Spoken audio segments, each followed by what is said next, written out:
ప్రతి ఇంట్లో కూడా ఈరోజు అప్పులు అనేవి సర్వసాధారణం అయిపోయాయి. ఈరోజు చూడండి, ప్రతిదాన్ని ఖర్చులు పెరిగిపోయాయి, ఎక్స్పెన్సెస్ బాగా అయిపోయినాయి. మనిషి ఇన్కమ్ దానికి సరిపోవట్లేదు, అప్పు చేయడం తప్ప వేరే మార్గం లేకుండా పోయింది. ఏం చేయాలి? ఏం చేస్తే మనీ మన దగ్గర నిలబడుతుంది? లా ఆఫ్ అట్రాక్షన్లో మనం ఏదైతే అట్రాక్ట్ చేస్తామో అది మన లైఫ్లోకి వస్తుంది. కేవలం అట్రాక్షన్ ఏనా? దాన్ని చేసే పద్ధతి ఏంటిది? ఎఫర్మేషన్స్ పర్ఫెక్ట్గా చేసే పద్ధతి ఏంటిది? విజువలైజేషన్ చేసే పర్ఫెక్ట్ పద్ధతి ఏంటిది? గ్రాటిట్యూడ్ ఏ విధంగా ఉండాలి? మన కోసం యూనివర్స్ పని చేసేలా చేయాలంటే ఏం చేయాలి? అండ్ మన లైఫ్లోకి దాన్ని రావాలంటే అది ఎక్కడి నుంచి వస్తుంది? ఇవన్నీ కూడా చాలా క్లారిటీగా రావాలి sir. Authentic way of law of attraction మాట్లాడుతున్నాను. దీనికి బేస్ ఏంటంటే బైబిల్, ఓల్డ్ టెస్ట్మెంట్, న్యూ టెస్ట్మెంట్లో లా ఆఫ్ అట్రాక్షన్ ఫార్ములాసే ఉన్నాయి. ఖురాన్ లా ఆఫ్ అట్రాక్షన్ ఏం చెప్తుంది? వేదాసు, ఉపనిషత్తు, ఇంకా మరి చెప్పాలంటే భగవద్గీత స్ట్రాంగ్గా ఏం లా ఆఫ్ అట్రాక్షన్ ఇస్తుంది. ఇక్కడ కనుక మనం కరెక్ట్గా తెలుసుకుంటే మన లైఫ్లో చాలా గొప్ప మార్పు తెచ్చుకోవచ్చు.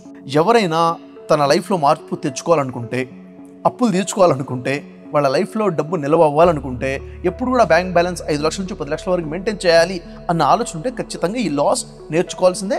మన 10 days క్లాసెస్ అటెండ్ అవ్వాల్సిందే.